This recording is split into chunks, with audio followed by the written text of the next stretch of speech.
por gentileza, abra ela comigo no Evangelho do Senhor Jesus Cristo, segundo escreveu o apóstolo João, capítulo de número 1. Vou estar lendo do primeiro versículo ao versículo 14, aleluia. Desde já quero louvar a Deus por esta oportunidade, louvar a Deus pela vida do meu pastor Dorival, por nos dar mais esta honra, privilégio sempre, uma alegria imensurável estar pregando mais uma vez a palavra de Deus. Deus tem uma palavra para mim e para a tua vida nesta noite, amém? Evangelho do Senhor Jesus Cristo, segundo escreveu o apóstolo João, capítulo 1, versículo 1 ao 14, que diz assim: no princípio era o Verbo, e o Verbo estava com Deus, e o Verbo era Deus.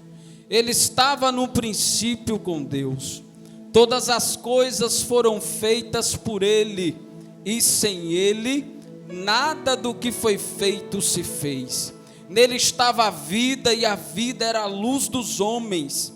E a luz resplandece nas trevas, e as trevas não a compreenderam. Houve um homem enviado de Deus, cujo nome era João. Este veio para testemunho, para que testificasse da luz, para que todos crescem por ele. Não era ele a luz, mas veio para que testificasse da luz. Ali estava a luz verdadeira, que alumia todo homem que vem ao mundo. Estava no mundo, e o mundo foi feito por ele, e o mundo não o conheceu. Veio para o que era seu, e os seus não o receberam. Mas todos quantos o receberam, deu-lhes o poder de serem feitos filhos de Deus, aos que creem no seu nome, os quais não nasceram do sangue, nem da vontade da carne, nem da vontade do varão, mas de Deus. E o Verbo se fez carne, e habitou entre nós, e vimos a sua glória, como a glória do unigênito do Pai, cheio de graça e de verdade. Amém? Poder sentar em nome de Jesus. Queridos e amados irmãos, Igreja do Senhor e Salvador Jesus Cristo, lemos uma palavra fiel e verdadeira, palavra esta digna de toda aceitação, palavra esta que não veio do homem, nem muito menos de outro lugar, a não ser do próprio Deus, Criador de tudo e de todos. Nós estamos no Evangelho segundo escreveu o apóstolo João. Apóstolo esse que tem uma história a contar, exemplos a ser seguido, tanto por mim quanto por todos aqueles que leu acerca da sua vida ministerial, da sua vida enquanto ele serviu a Cristo, a igreja, fazendo a vontade do Pai. Quando nós adentramos o Evangelho do Senhor Jesus Cristo, segundo escreveu o apóstolo João, nós vamos observar uma diferença imensa comparado aos demais evangelhos. Quando nós lemos o Evangelho do Senhor Jesus Cristo, segundo escreve o apóstolo Mateus, nós vamos observar que Mateus apresenta Jesus como Rei e Senhor dos senhores.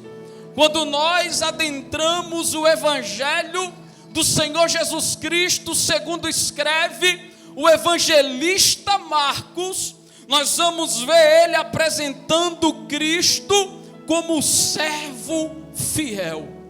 Quando nós adentramos o Evangelho do Senhor Jesus Cristo, segundo escreve o o evangelista Lucas, nós vamos ver ele apresentando Cristo Jesus como o homem perfeito, ou em outras traduções como varão perfeito de Deus.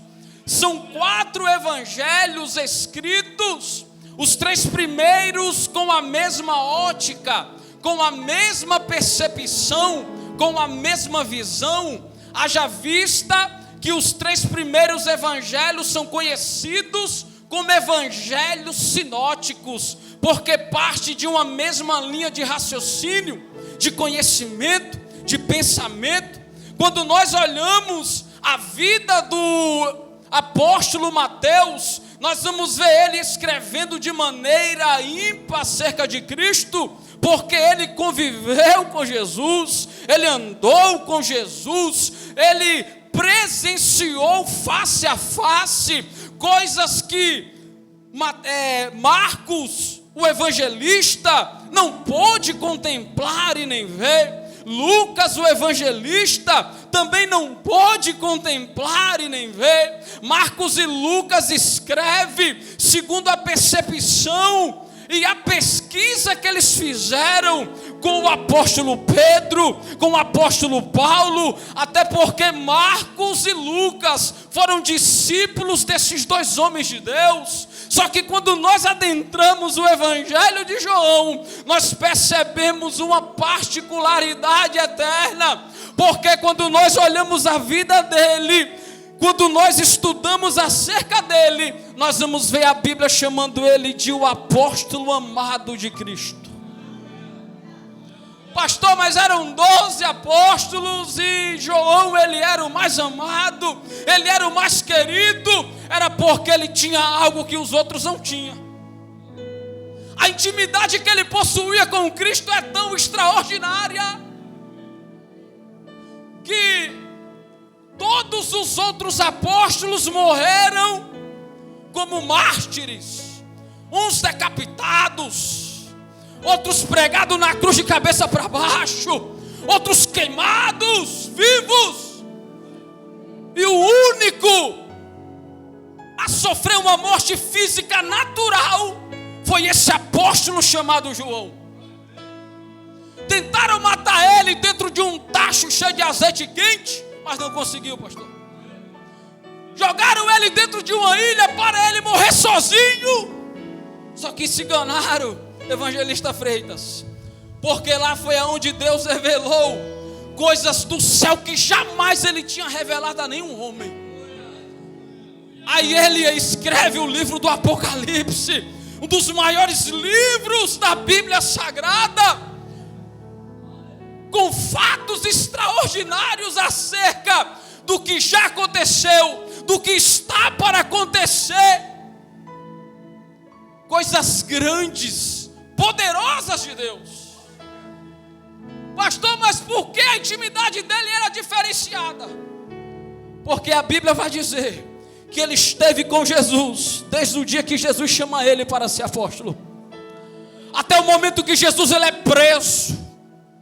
Logo após ele orar ali no Getsemane, ele estava com Jesus no momento que eles estavam batendo em Jesus com chicotes, quando eles estavam ferindo o corpo do mestre. Ele estava com Jesus no momento que eles colocam Jesus no madeiro e pregam as mãos, os pés. Ele estava com Jesus até o último suspiro, quando Jesus fala: Pai, está consumado, em tuas mãos entrego o meu espírito. Ablasto que bandaraga séria. Enquanto os outros apóstolos tinham fugido, dispersos, enquanto alguns negavam e diziam: eu não conheço Jesus, eu não andava com Jesus, eu não era discípulo de Jesus. O único que esteve presente do começo ao fim foi o apóstolo João, o apóstolo amado, Porque a intimidade dele não era superficial, a intimidade dele era autêntica, era verdadeira. E o crente que tem intimidade autêntica e verdadeira está com Jesus em todos os momentos e situações da vida.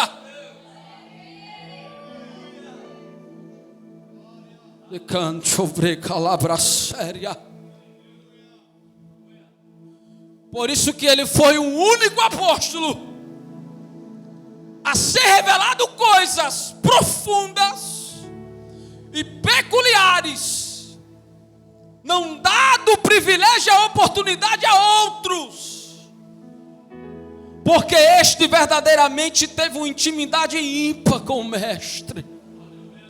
João estava com Jesus, passasse o que passar, viesse o que viesse, para ele não importava, o que importava era ele estar aos pés de Jesus Cristo. A intimidade dele era tão profunda, que a Bíblia vai dizer, que quando Jesus servia a ceia, ele reclinava a sua cabeça sobre os ombros do mestre, ele repousava nos braços de Jesus. Ele fazia questão de, todas as vezes aonde Jesus sentava, ele sentava ao lado de Jesus. Porque o verdadeiro cristão, ele sabe que o melhor lugar em se estar é perto, é junto, é próximo ao Senhor Jesus Cristo, nosso Senhor. Muitos gostam de estar em lugar de destaque, de status, em posições elevadas. João nunca buscou status, ele nunca buscou aparecer, aleluia. A única coisa que ele queria era estar perto, era estar junto, próximo ao Senhor e Salvador Jesus Cristo.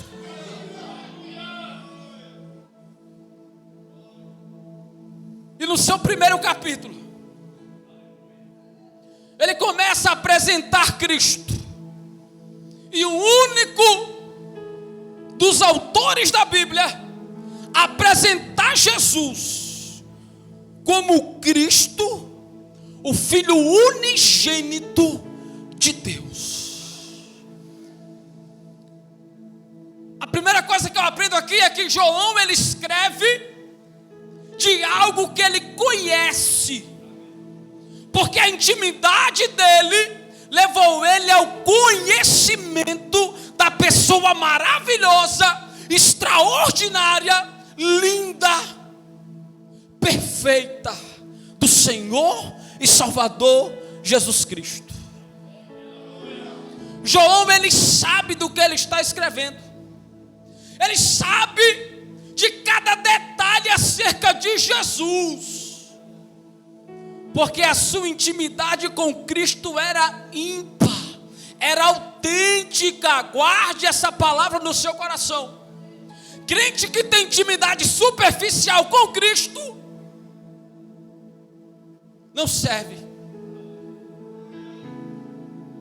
porque nunca vai conhecê-lo de fato. Jesus vai dizer: olha, muitos me honram com os lábios, mas o coração está longe de mim. É porque tem crente que só conhece Jesus porque ouviu falar dele, mas não o conhece por falar face a face, de forma pessoal, particular com Cristo, porque nunca se dispôs a dobrar o joelho e orar, e conversar, prosear com o Mestre Jesus Cristo, nosso Senhor. Então tem um conhecimento superficial. E João começa a descrever algo que não foi revelado pelo homem, foi pelo próprio Deus. Ele começa dizendo que no princípio, isso é extraordinário, porque no princípio, no começo de todas as coisas, João vai dizer, era o verbo, e o verbo estava com Deus. E o verbo era Deus. No princípio da criação de todas as coisas, e isso é extraordinário. Antes mesmo do princípio, antes mesmo de todas as coisas serem criadas, Jesus já é Deus. Ele é o verbo. Ele é a palavra de Deus, pelo qual Deus criou todas as coisas.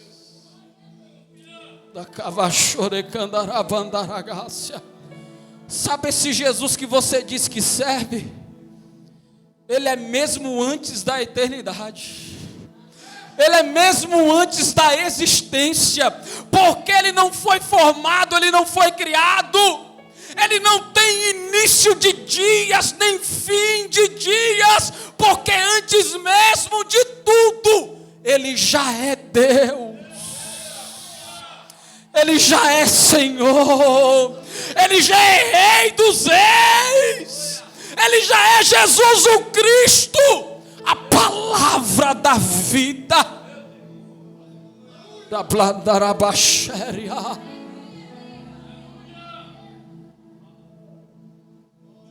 E ele estava onde? No princípio. Se Cristo está no princípio, ele veio antes, até mesmo do princípio de todas as coisas. E ele começa dizendo: olha, e todas as coisas foram feitas por Ele, e nada do que foi feito sem Ele se fez. Sabe o que isso quer dizer? Que Jesus, Ele não é o causador das coisas. Jesus, Ele é a causa, Ele é o motivo principal que trouxe existência a tudo aquilo que nós conseguimos enxergar, imaginar. Jesus, Ele é o motivo, Ele é a causa de toda a existência. Você tem ideia do poder do Jesus que nós estamos cultuando Ele aqui agora? Você tem ideia do poder que há no Cristo? Que nós estamos cultuando Ele nesta noite, e cultuamos Ele todos os dias.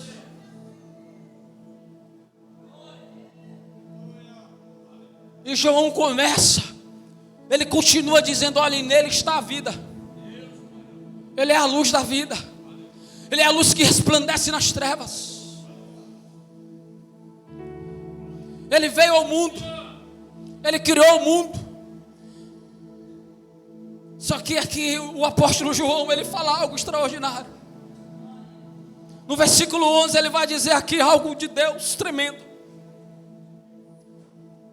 Que a humanidade perdeu, que a humanidade esqueceu e até mesmo desconhece. Ele vai dizer: olha, veio para o que era seu, e os seus não o receberam. Sabe o que Jesus, através de João, por meio da sua palavra, está dizendo? Que você é propriedade dele. Que quando ele veio, olha só, mesmo depois do homem ter pecado e sido destituído da glória de Deus, o homem continua sendo propriedade particular de Deus. Sabe o que Deus está dizendo? Que Ele nunca abriu mão da propriedade, da obra-prima que Ele formou, a sua imagem e a sua semelhança. O homem lá fora pode estar até sob o domínio do diabo, mas não pertence ao diabo. É obra e criação do eterno Deus. Você quer prova disso? Se você não fosse propriedade dele, jamais ele teria chegado até Jesus. Teria: ó filho, eu vou te doar, eu vou te ofertar em resgate da humanidade. Se você não fosse propriedade dele, jamais Deus iria ofertar o Cristo unigênito, poderoso, majestoso, em resgate da humanidade. Jamais. Quando o homem peca, não é o fim, é o começo do plano de redenção de Deus. Vou repetir outra vez. Quando Eva e Adão pecam, lá no Éden, Satanás dizia: acabou, já era. Só que como o nosso Deus é desde antes mesmo do princípio, porque Ele não existiu, porque Ele é mesmo antes da existência. Oh, que mistério! Você pode viver 1000 anos, você nunca vai entender esse mistério. Só lá no céu, quando nós perguntar: Pai, me explica isso melhor, porque o nosso Deus é Deus, e acabou. Não há como questionar a sua divindade, a sua majestade. Antes mesmo do homem pecar, o plano de Deus já estava estabelecido. Eu vou doar o meu filho unigênito para resgate da minha obra-prima, porque a mim pertence.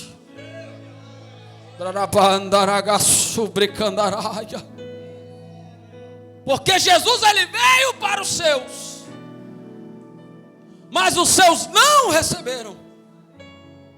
Olha, o Criador,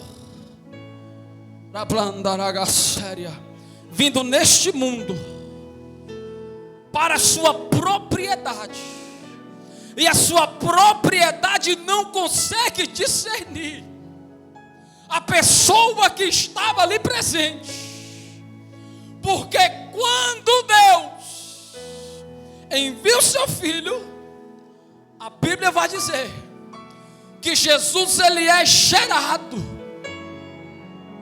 no ventre de uma mulher chamada Maria, e essa mulher era virgem, nunca tinha se relacionado com homem nenhum, estava noiva, prestes a casar-se, só que foi escolhida para dar à luz a Cristo, o Filho de Deus. Não foi concebido por uma relação de um homem e uma mulher, foi gerado pela pessoa maravilhosa do Espírito Santo de Deus. A Bíblia vai dizer que chega o tempo em que Maria dará luz ao Filho de Deus. Isso aqui acontece algo extraordinário. Por quê? Porque o Deus que criou o tempo, o Deus que criou a terra, o Deus que criou os segundos, os minutos, as horas, aquele que é mesmo antes da eternidade, ele vem para viver no tempo, na terra, no meio da criação de Deus. Ele abre mão por um tempo do seu reino de glória, do seu trono à destra do Deus Pai. Ele esvazia-se da sua glória, toma a forma de servo. Olha, ele se encarna em uma humanidade humana, em um corpo humano, igual o meu e o teu. Igual o meu e o teu. 100% homem, 100% Deus.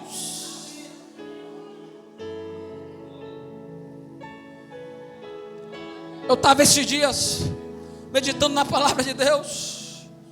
Lembrei lá do Evangelho de Marcos, capítulo 4, capítulo 5, quando Jesus pede para os discípulos ir para o outro lado, porque eles iriam para a cidade chamada Gadara. E quando eles vão ali no meio daquele mar, a Bíblia vai dizer que uma tempestade ali adentra aquele barco e começa a água a afundar, tentar afundar aquele barco. E os discípulos com medo, Jesus na proa do barco, eles vão lá: mestre, acorda, não te importa que pereçamos? Aí Jesus levanta de onde ele estava e diz: mar, acalma, vento, aquieta-te. E a Bíblia diz que tudo tornou uma bonança. E os discípulos ficaram como? Perplexos, atemorizados. Sabe por quê? Porque eles nunca viram ninguém falar nem com a água e nem com o vento. Só que João está revelando isso aqui de algo de forma extraordinária. Sabe por que aquela água obedeceu à voz de Cristo? Sabe por que aquele vento obedeceu à voz de Cristo?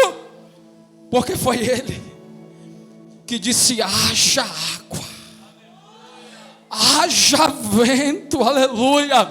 Quando Jesus está dizendo água, mar, vento, imagina a água falando para o vento: eu conheço essa voz, eu conheço essa voz é do meu Criador, essa voz é do meu Criador, aleluia. E o Criador, Ele passa a habitar no meio dos homens.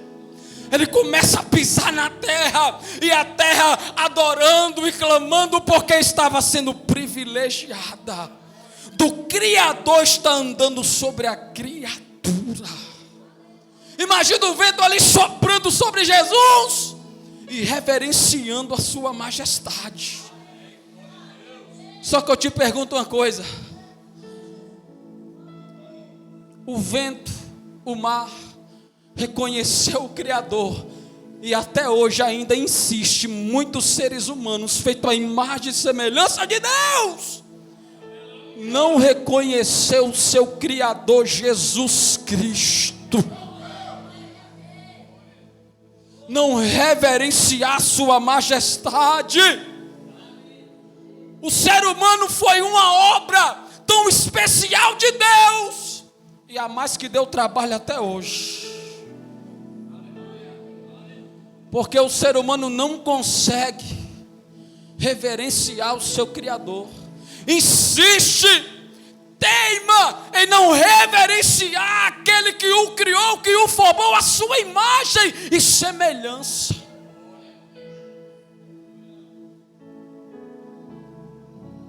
E aconteceu isso com Jesus, porque o apóstolo vai dizer: olha, ele veio para os seus, e os seus não receberam. Irmãos, pensa só no seguinte: o tamanho do amor de Deus é tão grande, que não tem como explicar. Porque Deus está enviando o seu Filho, Jesus, unigênito, santo, imaculado, para o meio da criação, que a criação não consegue discernir a divindade do Mestre, a majestade dele, a soberania dele, aleluia, e a falta de reverência. E guarde essa palavra no seu coração: a falta de reverência para com o nosso Mestre é tão grande, que tem gente que tem coragem de chegar dentro de um culto que está sendo prestado para ele e ficar com a mente lá fora, preocupado com amanhã, às vezes mascando chiclete. Tem crente que ele falta com tanta reverência ao seu Criador, que ele tem a semana toda para preparar um louvor, para louvar a ele, chega aqui e louva de qualquer jeito, erra até o playback,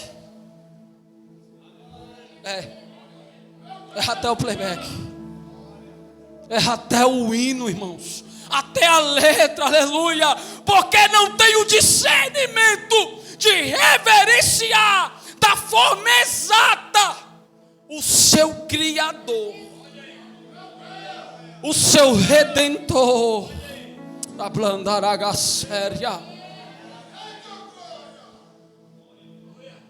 Você chega diante de um juiz, se você não se comportar com o comportamento devido, você até é preso. E tem crente que chega diante do Deus, Criador de tudo e de todos, de qualquer jeito. Não reverencia a sua majestade. Só que o amor de Deus é tão grande que Jesus, ele persevera e continua com o plano de Deus. Porque a causa era maior. E a Bíblia vai dizer aqui mais algo extraordinário, que talvez você passou desapercebido. Ele diz, olha, mas todos quantos o receberam, deu-lhes o poder de se tornarem filhos de Deus. É porque antes nós éramos apenas criatura. Olha que algo extraordinário, né, evangelista? Antes nós éramos apenas criatura. Só que quando Jesus ele morre na cruz do Calvário, a Bíblia vai dizer que aqueles que crê nele e o aceita como seu único e suficiente Senhor e Salvador, se torna filho.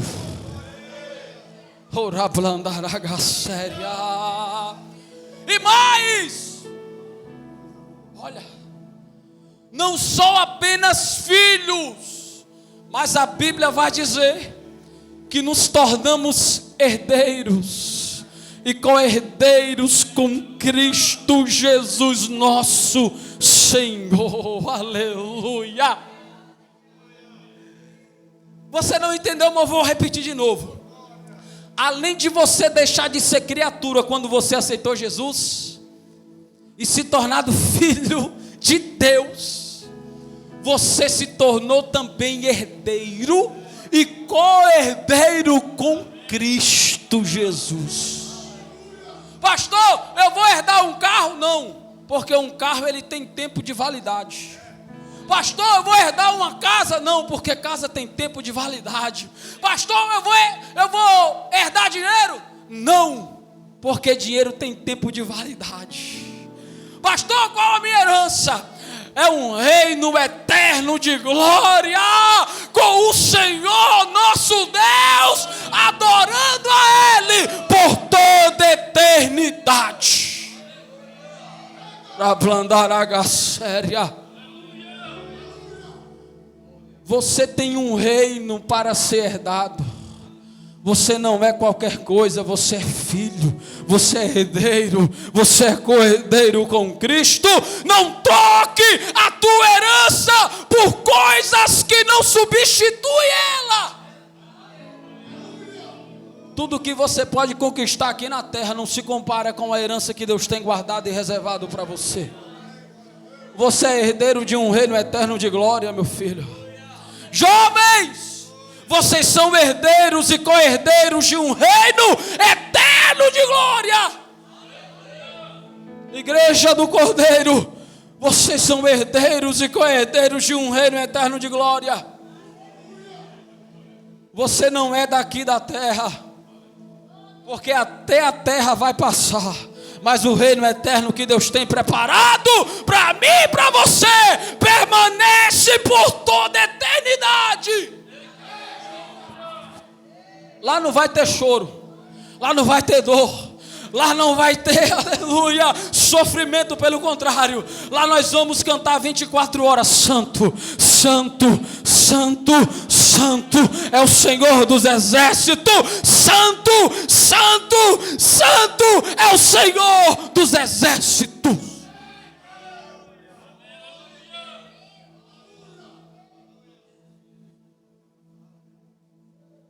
Vai ser extraordinário lá no céu. Não troque o reino que Deus tem preparado e reservado para a tua vida. Já é teu, já pertence a você. E eu não entendo até hoje como é que o crente ainda pode abrir a boca e dizer: oh, rapaz, eu estou tão fraco,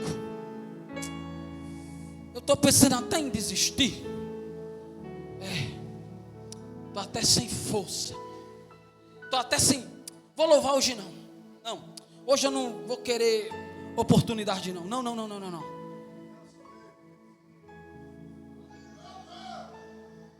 O nível dos crentes de hoje é tão inferior, pastor, os da igreja primitiva, que você não tem ideia. E eu afirmo isso aqui com toda certeza e autoridade. Você não sabe o que é ser perseguido. Você não sabe o que é padecer sofrimento, luta, dor. Você não tem nem ideia. Você não tem nem ideia. Sabe por quê? Porque crente como o diácono Estevão está em extinção. Tem não. Crente como o apóstolo Paulo piorou. Crente como o apóstolo João, misericórdia, está extinto. Está extinto. Sabe por quê? Porque esses exemplos de Deus para as nossas vidas, o seu único motivo de viver era Cristo Jesus, e nada mais importava. E hoje tem crente que, se não tiver um pão para tomar um café, já é motivo de ficar triste. Se não tiver um emprego, uma porta aberta, já é motivo para ficar triste. Você não tem nem ideia do poder do Deus que você serve. Ele é tão poderoso que a Bíblia vai dizer que Ele é poderoso para nos dar infinitamente muito mais daquilo que pedimos e pensamos.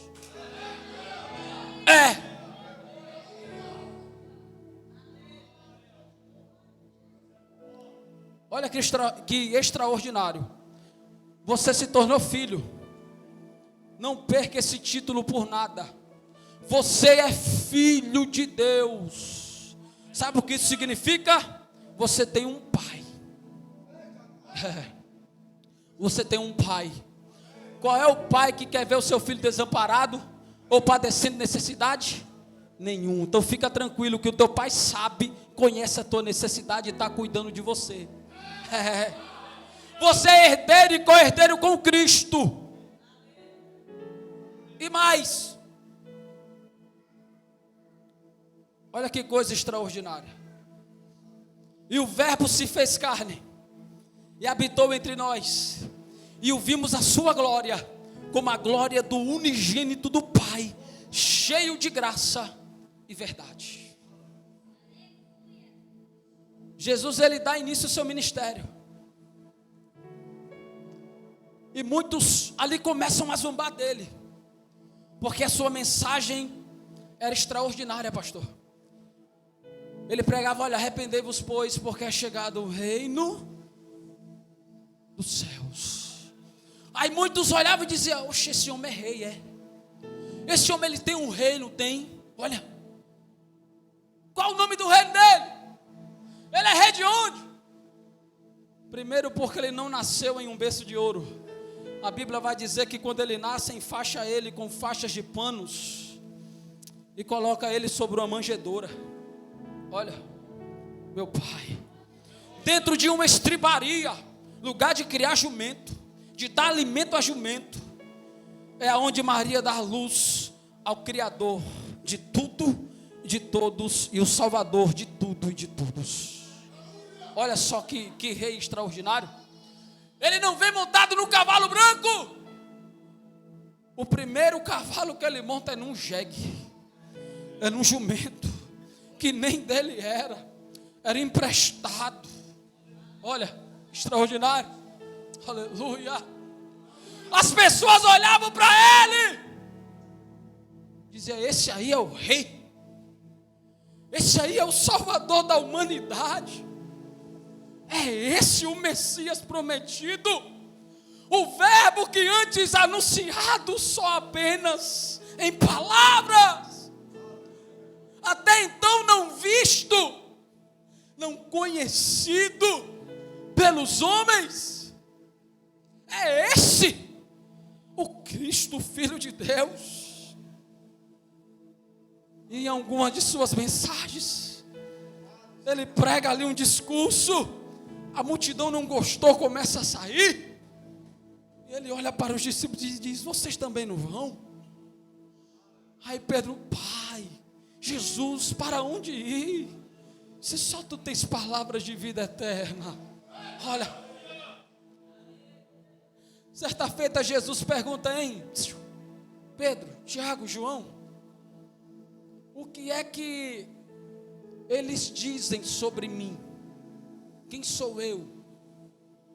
Ah, Jesus, eles dizem que tu és Elias. Ah, Jesus, ele fala que tu és Elias, né? O profeta. Aí Jesus, e vocês? O que é que vocês pensam de mim? Para vocês, quem eu sou? Olha. Aí Pedro fala, olha, tu és o Cristo, o Filho de Deus. Escute, Jesus é preso. Jesus é preso. Ele é levado às autoridades. As autoridades condenam ele. Solta Barrabás. Deixa Jesus preso. Já estava no plano de Deus. Escute que você vai dar glória daqui a pouco. Aí Jesus, ele é levado ao Gólgota, ao Calvário, para o sacrifício eterno. Olha que extraordinário, porque Israel estava em festa. E qual era a festa? A festa da Páscoa. E eles tinham por costume sacrificar um cordeiro. Só que nessa Páscoa não iria ser um cordeiro animal. Não. Porque essa seria uma Páscoa diferente. Seria o cordeiro pascual, Jesus em pessoa. Olha, crucificado. Oh, glória. A Bíblia diz que eles crucificam Jesus. A Bíblia diz que Jesus é crucificado. E ao lado de Jesus, uma esquerda, outro homem é crucificado. À direita, também. O que estava à esquerda, zomba do mestre. Se tu és mesmo o Cristo que tu diz, sai daí, solta nós também. Olha, já o que estava à direita reconhece ele, irmão, e até na morte, no sofrimento, Jesus ele salva, porque aquele que estava à sua direita reconhece, reverencia a sua majestade e recebe a graça da salvação. Aí eles, depois de crucificar Jesus, eles vão pregar em cima da cruz, por cima da cabeça de Cristo, a frase: Rei dos Judeus. Olha, só que a Bíblia diz, irmãos, que vai chegar um momento que Jesus ele vai clamar. E João estava lá. João foi testemunha ocular deste fato. E Jesus vai dizer: Pai, está consumado. Entrego em tuas mãos o meu espírito. Morreu Jesus. Já era. Você que pensa. A Bíblia diz que de repente a criação, chamado dia, olha só, irmãos, isso era de dia. O dia estava lindo, só que daqui a pouco o dia escurece. A Bíblia diz que o tempo estava calmo, só que de repente um terremoto tão grande, ao ponto de fazer sepulturas se abrirem e mortos ressuscitarem. A Bíblia diz que lá no templo o véu se rasga de cima embaixo. Olha, aquele véu que só o sumo sacerdote, uma vez ao ano, adentrava aquele lugar para levar um sacrifício universal pelo pecado da nação. A Bíblia diz que o sumo sacerdote, sobre as bordas das suas vestes, iam campainhas e amarrado um cordão, porque se o sumo sacerdote entrasse lá depois do véu em pecado, morria, os levitas puxavam ele de volta. O lugar era tão santo porque lá estava a presença do Eterno, que só o sumo sacerdote adentrava aquele lugar chamado Santo dos Santos, e o véu fazia separação. Olha, aí Deus rasga agora de cima a embaixo, abrindo um novo e vivo caminho chamado Cristo, para que a humanidade pudesse trilhar rumo à presença do Deus Criador. Olha que algo extraordinário.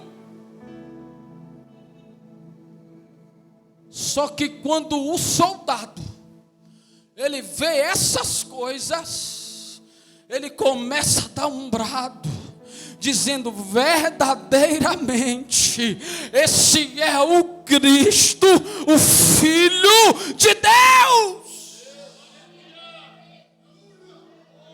Aqueles mesmos soldados que zombaram dele, duvidando do seu reinado e majestade, tem que reconhecer que verdadeiramente ele era o Cristo, Filho de Deus.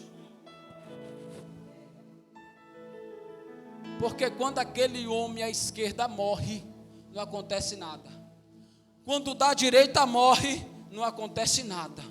Mas quando Jesus morre, esses eventos extraordinários acontecem.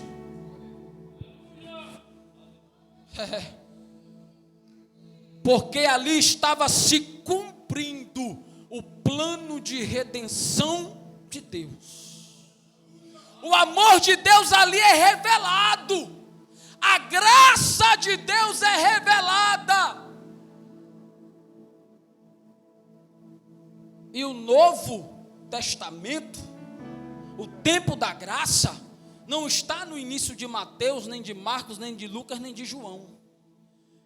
Ele se inicia após a morte de Cristo Jesus, nosso Redentor.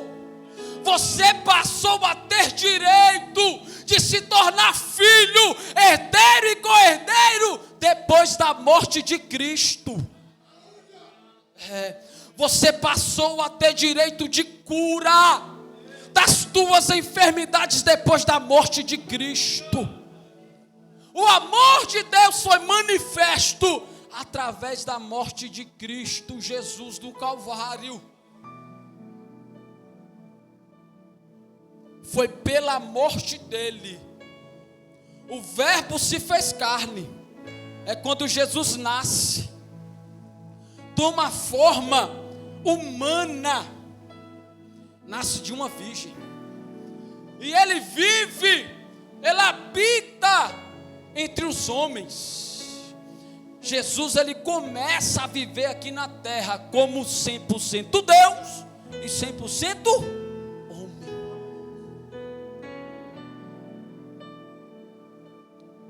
E vimos a sua glória, como a glória do unigênito do Pai, cheio de graça e verdade.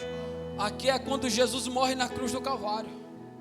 É que os olhos de todos são abertos e todos conseguem enxergar que verdadeiramente aqueles que o tinham crucificado era Jesus, o Filho unigênito de Deus.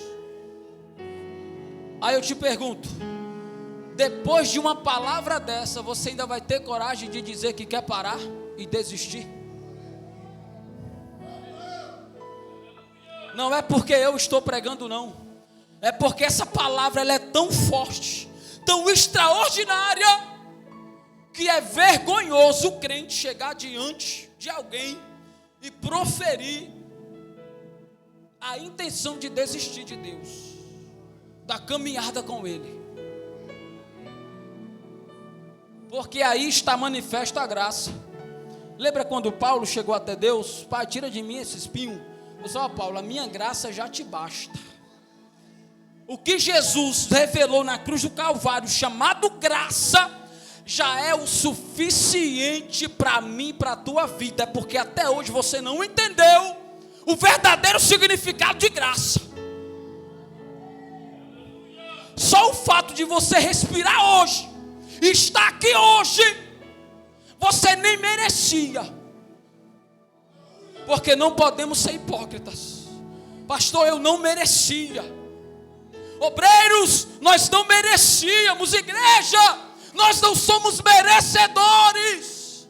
Mas a graça de Deus superabundou em nossas vidas. Guarde essa palavra no seu coração.